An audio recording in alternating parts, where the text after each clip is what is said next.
Okay? And if you believe in focus, you'll never make it. Now, when I tell people, they say, so that's what it's all about. You gotta be positive. You gotta be motivated, have a great attitude, and be focused. Now, I tell people, I've already sold my cows, so I have no use for your bull now. They don't exist. Anybody ever seen a motivation? What color is it? How much does it weigh? So I have a view. If you can't see it, you can't fix it. See, I couldn't see anger, but I could see an angry response, couldn't I? See, I would never say you have a bad attitude, you're undisciplined, because you can't see it, right? I'd say, I notice you come late 3 times out of 5. 2 out of 4 things have been incomplete. You can say that, can't you? Because they're fixable. Anyway, the kids worked out at my place. If they didn't want to drink water, they came on time. I remember one time about 5 months later, Bev was at her place. She said, Julie, come. She didn't move. I said, Julie, hear your mom? She came right away. And Bev said, what happened? See, what we find, and the same thing happens in management. So let's imagine that I've got somebody working for me. Who can I pick on the back? What's your name? Trina. Now, Trina's abused a customer. Now, as a manager, remember the goal of every manager, parent, teacher, coach is to be redundant, isn't it? All right? You can always tell the bad managers at conferences where they have 50,000 mobile phone messages on the phone at breaks. See, their department would go down the toilet if they got killed. Because they have to be there. Everything. You know, they've learned nothing about becoming redundant. But the good manager, the good coach, says they could run really successfully if I wasn't there. Because most managers nowadays, most of your time is busy doing your job, not managing the other people. Is that a fair call for people in business, right? So anyway, so you've abused the customer. As a manager, what's my goal? To what? Well, yeah, from her point of view. Make sure it doesn't happen again. See, I won't say, why did you abuse Mrs. McGillicuddy? Because when I ask why, what am I telling her?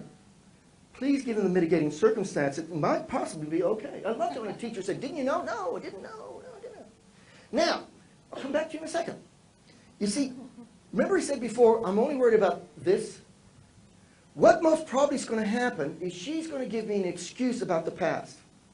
So if I'm saying, listen, you're going to give me something today at 12 o'clock, and I've rung you up and I'm saying now it's 10 to 3. 10 to 3.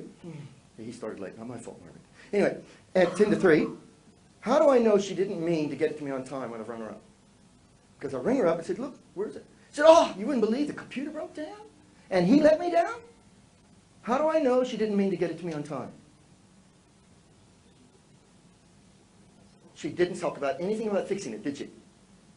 See, people are claiming I didn't have time. They claim ability as a time thing. But you see, ability doesn't matter. What really matters is what did she do to fix it? So if she'd rung me up at 11:30 saying, I'm trying to get the computer working, trying to catch up with this other guy, then we accept Murphy's Law. Things go wrong, don't we? Coming back.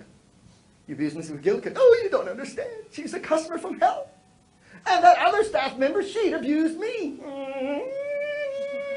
Now, let me give you a hint here. Anytime anybody ever gives you an excuse, always believe the excuse. Let me repeat that. Anytime anybody gives you an excuse, always accept the excuse. See, the excuse is covering your past.